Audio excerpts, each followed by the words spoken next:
Olá meus caros, aqui é o Corvo. Retorno mais uma vez ao Japão para falar de maneira sucinta, sem nenhuma pretensão de longo testamento, de um nicho artístico do país que indubitavelmente teve seu pico de popularidade na segunda metade dos anos 80 e na primeira metade dos 90, o Visual Kei. Para melhor compreender este movimento musical, que posteriormente transcendeu a música e se tornou também um estilo de vida para muitos japoneses, o ideal seria colocar os pioneiros dele sob análise. Falo da banda X-Japan. Sem o X-Japan, o Visual Kei jamais teria existido da forma como compreendemos.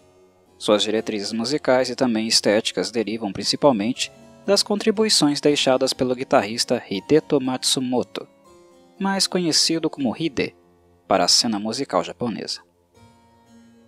Entretanto, eu não falarei do X-Japan neste vídeo em virtude do interesse que tenho de abordar o vampirismo aqui novamente, visto que a temática é bem aceita no canal e tenho muitos inscritos que apreciam sua expressão na literatura, cinema e moda. Estou ciente de que deixo vocês com sede durante longos períodos de tempo, mas isso não é exclusivo dos queridos e queridas ouvintes vampirescas. É algo que praticamente todos os perfis de pessoas deste pequeno e humilde canal sentem em algum momento. Sede é o que dá sentido a ele. Sem ela, eu não teria motivação para continuar com as publicações. Mas cedo ou tarde as temáticas reaparecem e cá estarei eu, falando sobre elas novamente. Para vocês, crianças da noite, hoje eu dou uma opção musical dentro do vampirismo, caso ainda não a conheçam. Acredito que muitos de vocês tenham ciência da Versalhes, especialmente os fãs das crônicas vampirescas de Anne Rice, da androgenia, enquanto estilo e até mesmo identidade, e da cultura popular japonesa. Porém, quem nunca se interessou pelo Japão dificilmente chega a ter contato com este universo musical que é o Visual Kei. O ponto onde quero chegar neste vídeo é um onde posso falar de vampirismo e Visual Kei ao mesmo tempo, e sendo assim, a banda que rigorosamente me permite fazer isso com classe é sem dúvida a Versalhes. Musicalmente e esteticamente, eles foram e talvez continuem sendo os representantes mais fervorosos de ambas as coisas. E o paradigma deles é definitivamente Riceano. Se o vampiro Lestat tivesse uma banda de metal real, como aquela do segundo livro da série, certamente ela seria a Versalhes. Os temas líricos dos japoneses, predominantemente de responsabilidade do vocalista Kamijo, giram em torno de sangue, vampirismo, morte, rosas e tristeza. O espírito da escrita vislumbra um conceito, no caso particular do próprio Kamijo, de beleza, mas também contém uma pitadinha considerável de melancolia gótica. Mas, sendo realista e assertivo, o que de fato torna a Versalhes tão vampiresca e riceana não são apenas estes temas, por si só. São as influências históricas e musicais do principal talento e compositor da banda, o virtuoso guitarrista Hisaki. É Hisaki quem mais contribui musicalmente para a Versalhes. E toda a parte estética que caracteriza a banda tem como ponto de partida justamente o modo como ele soa e os paradigmas musicais que utiliza.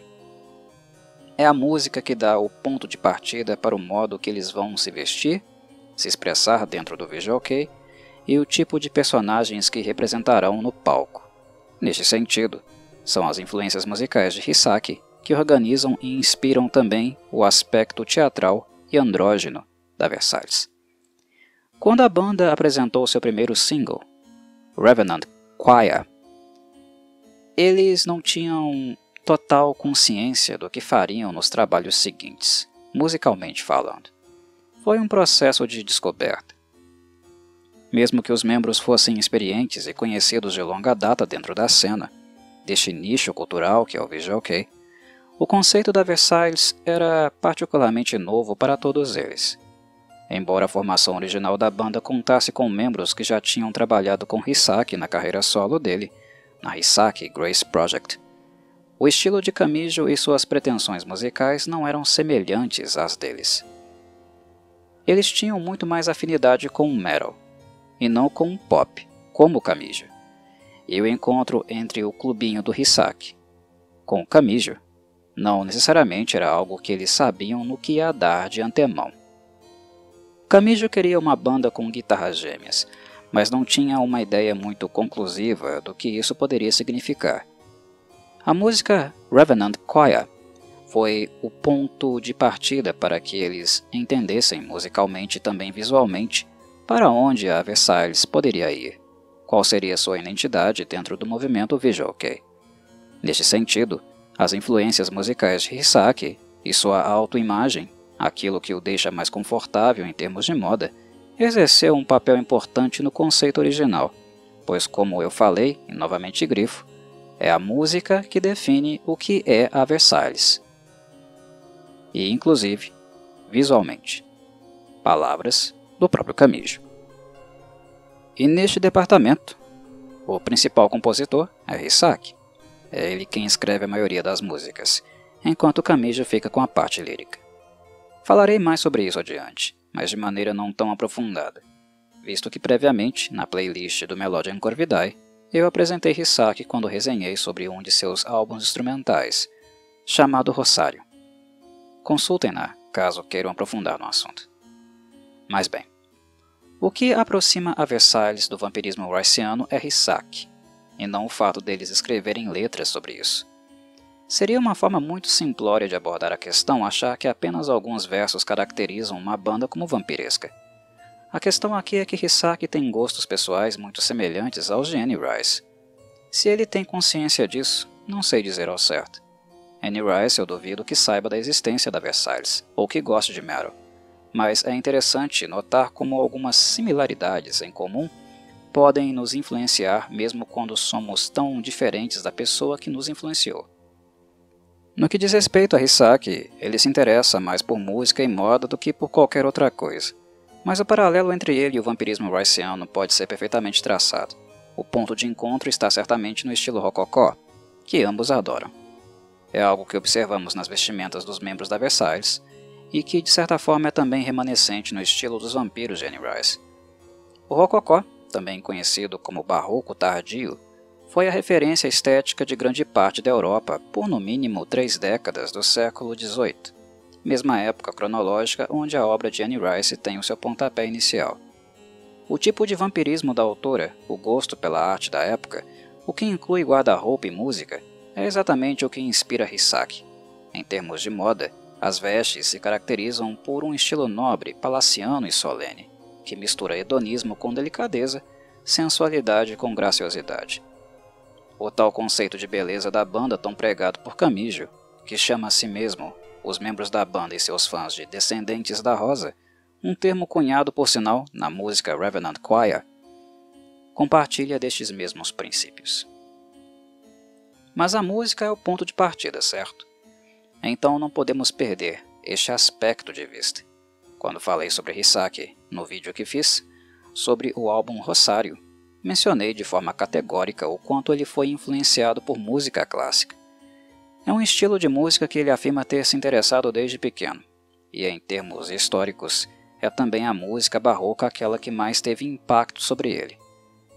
É quase impossível não perceber a influência que Hisaki tem de Antônio Vivaldi, um dos maiores compositores do barroco tardio, ou seja, do período rococó.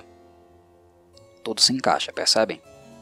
Por se tratar de um músico e compositor de metal, Hisaki fundiu as influências de Vivaldi com o prazer pelo power, sendo a influência mais forte a banda brasileira Angra, e pela música progressiva, sendo o Dream Theater a banda de maior impacto. Dito isso, é no aspecto melódico que Hisaki se sobressai. Ele é quase uma fonte inesgotável de melodias românticas, as cria com extrema facilidade. Embora consiga ser brutal com a mesma qualidade, ele não pode sê-lo por muito tempo sem quebrar as unhas, se me permitem a brincadeira. É o barroco que mais o toca, que tira o melhor dele. Ele teve a sorte de encontrar em outro guitarrista extremamente habilidoso o contraponto que necessitava para inserir maior agressividade e um estilo dark no instrumental de seus projetos, incluindo a Versailles. Este músico é Tero, que por sua vez foi muito mais influenciado por shredders agressivos e explosivos do que Hisaki. Tero possui no seu estilo fortes influências de Chris Impellitteri, puxando para o metal neoclássico, que vem muito a calhar, e também de Dimebag Darrell, um dos guitarristas mais pesados e insanos da história do thrash metal, da banda Pantera. Não deixem que o estilo pomposo de Tero, típico do Visual Kei, os engane. O que ele tem de rápido e técnico tem de agressivo na sua forma de tocar. Sendo assim, ele complementa Hisaki como nenhum outro músico o faz e ambos, ajudados pela cozinha consistente de Jasmine Yu, infelizmente já falecido, e do baterista Yuki, apresentam a sonoridade que encontrarão em seu primeiro EP, chamado Lyrical Sympathy, que por sua vez é uma espécie de extensão da sonoridade que já haviam criado com a música Revenant Choir. Os vocais de Kamijo são de médio alcance, e embora limitado vocalmente e tecnicamente simplório, ele tem bastante talento como intérprete, cantando sempre com muita entonação para tornar a performance muito mais dramática. Lyrical Sympathy, em suma, condensa todas as características que venho mencionando até aqui, e suas principais qualidades se estendem para o primeiro álbum oficial da banda, chamado Noble. O primeiro EP e álbum são a representação da Versailles Old School, algo que alguns estendem para o álbum seguinte, Jubilee, mas que na minha avaliação claramente já está experimentando uma sonoridade mais leve e não mais constratando tanto as polaridades melosas e agressivas dos trabalhos prévios. Embora os álbuns seguintes da Versailles ainda possuam faixas que evoluíram significativamente no campo sinfônico, algo que em Lyrical Sympathy e Noble era mais rudimentar, com apenas algumas camadas de piano, na minha avaliação são os primeiros trabalhos os que realmente satisfazem no que diz respeito ao misto de ferocidade animalesca e sedução incontida que esperamos de composições vampirescas. Como a música é sobre rosas, é importante lembrar que elas possuem pétalas sensíveis, mas também espinhos. O misto entre melodias e solos doces com riffs potentes e brutais representava as pétalas e os espinhos, cada qual cumprindo seu papel na representação da beleza da rosa como um todo. Na minha avaliação, a Versailles, embora sempre competente musicalmente, perdeu a mão nos álbuns seguintes, a partir do momento que assinaram com um grande selo, a Warner Music Japan. E como tudo que cai no mainstream, a tendência é que as grandes corporações desempenhem maior controle sobre o material artístico e o tornem mais acessível para o público de massa. Em outras palavras, eles passaram a arrancar os espinhos das rosas, o que pessoalmente me fez ficar menos interessado no Versailles e a considerar os álbuns seguintes gentis em demasia. É importante ter em mente, entretanto, que este objetivo em si não estava assim tão distante do que a banda desejava quando lançou Lyrical Sympathy. O Visual Kei foi muito popular no Japão, mas durante os anos 2000, o movimento cultural já estava em notório declínio. Por ter se tornado um estilo de vida e rede de lugares onde pessoas podiam se expressar livremente, diferente do que aconteceu no Ocidente, daqui a pouco falo sobre isso, o Visual Kei nunca sumiu de fato. Ele só deixou de ser prioridade em termos de exposição e mercadoria. O mercado simplesmente se cansou dele. Mas a questão é que ele não some, pois continua havendo pessoas que não se sentem confortáveis com os padrões estéticos e normativos impostos pela sociedade japonesa. O Visual Kei ainda é um refúgio para muitos japoneses que procuram um pouco de alento em relação ao grande conservadorismo que persiste em sua sociedade. Muitas pessoas têm a percepção de que o Japão é um país aberto a ideias e formas das mais diversas de expressão, mas isso se resume apenas ao mundo pop. O país é tradicionalista e conservador ao extremo, na esfera familiar e corporativa. Mantém muitas das suas ideologias hipernacionalistas e imperialistas de outrora.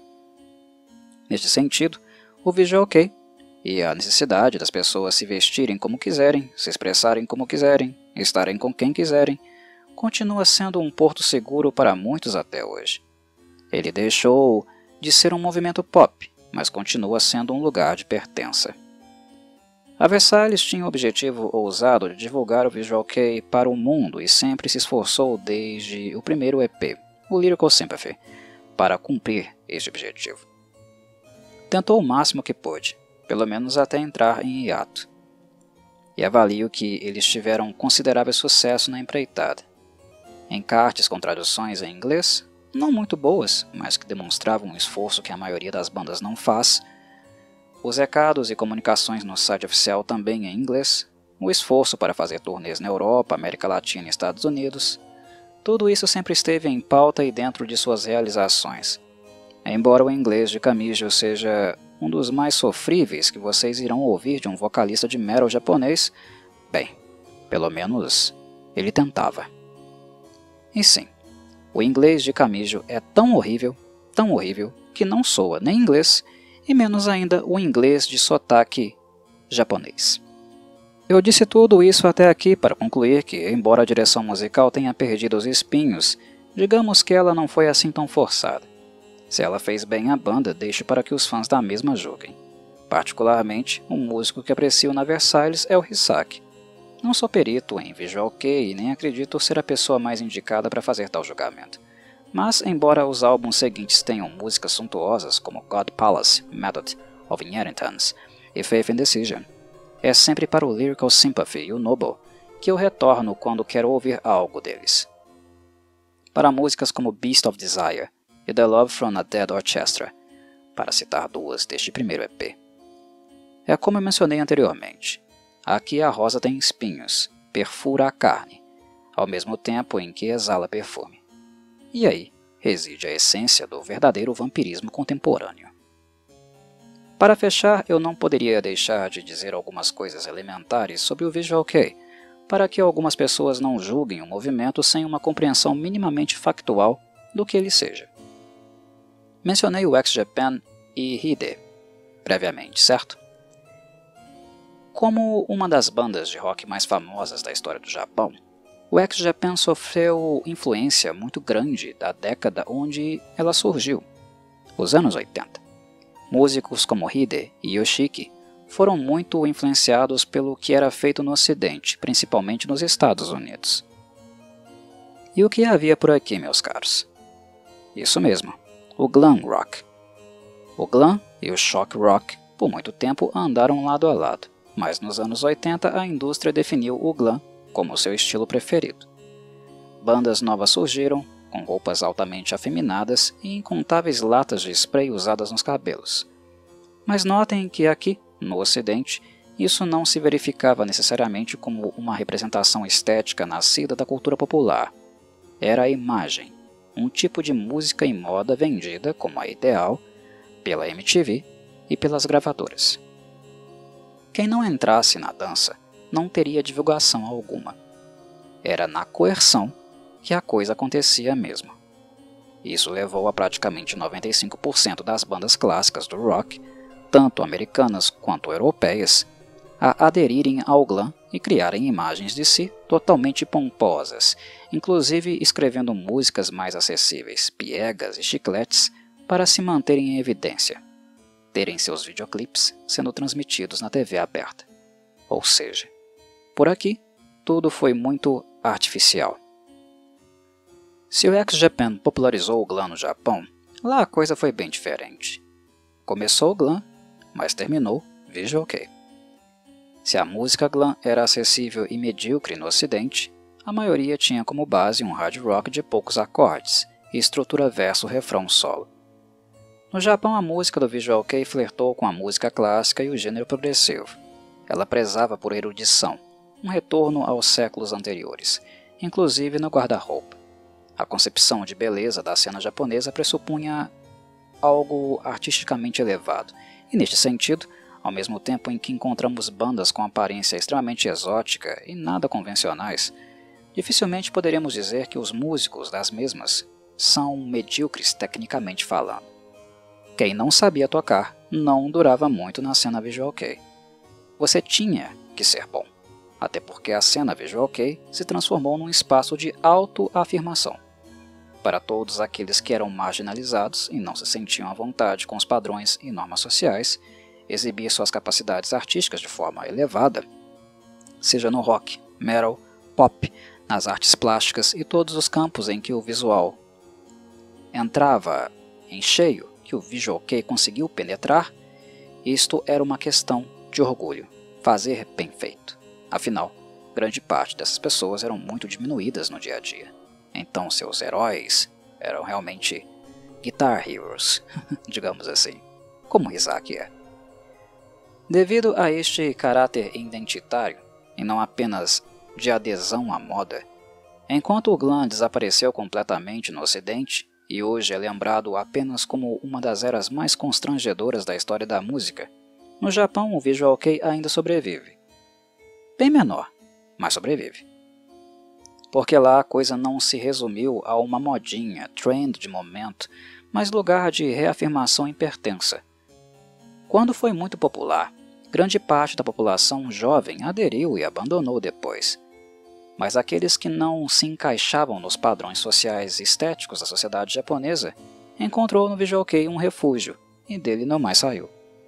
Esta modalidade artística cresceu e diminuiu, mas se organizou ao mesmo tempo, e aqui reside o seu diferencial. Resumindo a coisa toda para vocês, enquanto no Ocidente nós tínhamos bandas glam, onde homens se afeminavam nas capas de álbuns, como Cinderella, Twisted Sister, Poison, Bon Jovi, Def Leppard, Whitesnake e muitas outras, apenas porque era moda e dava dinheiro, quando a cena saturou, todos abandonaram as roupas que hoje lhes causam apenas constrangimento em fotos antigas e materiais promocionais. No Japão, não foi bem assim.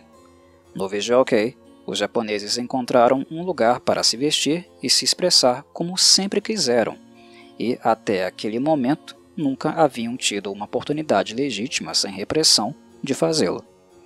E isto explica bastante porque de fato foi um movimento longevo e ainda conseguiu ter representantes famosos mundialmente mesmo no início dessa última década. A Versailles é um exemplo, visto que ela é do fim da primeira década dos anos 2000. Bem, de maneira resumida, era o que eu queria comunicar ao mencionar as características do Lyrical Sympathy. Ele permite todo este tipo de discussão musical, social, cultural que abordei na minha fala, e também literária. Particularmente, eu não faço parte do universo visual kei, ou me identifico com ele. Gosto de Hisaki como guitarrista. O que ele escreve é o que me move emocionalmente, e isso é tudo. Mas sei da responsabilidade que existe em falar sobre o todo de modo verdadeiro, lúcido e respeitoso. Seria incoerente e contraditório se eu não o fizesse. O Cantinho do Corvo sempre foi um canal aberto para qualquer tipo de público que queira fazer parte dele. Aqui eu apenas não tolero aquilo que é intolerável, que é o preconceito de qualquer tipo. E sempre preciso reforçar isso aqui, de vez e sempre, visto o quanto o público metaleiro é historicamente intolerante, com tudo que é diferente, e o metal, de certo modo, ser o estilo musical mais recorrente naqueles que abordo em minhas próprias gravações. Aqueles que desejarem aprofundar mais a discussão, por estarem em um lugar de pertença que eu não ocupo, serem mais conhecedores do movimento, fiquem à vontade para se manifestar nos comentários. Terei o maior prazer em conversar com todos que queiram fazê-lo de forma respeitosa e digna. E claro, também aprender um pouco mais com vocês. Um abraço a todos e saudações corvídeas.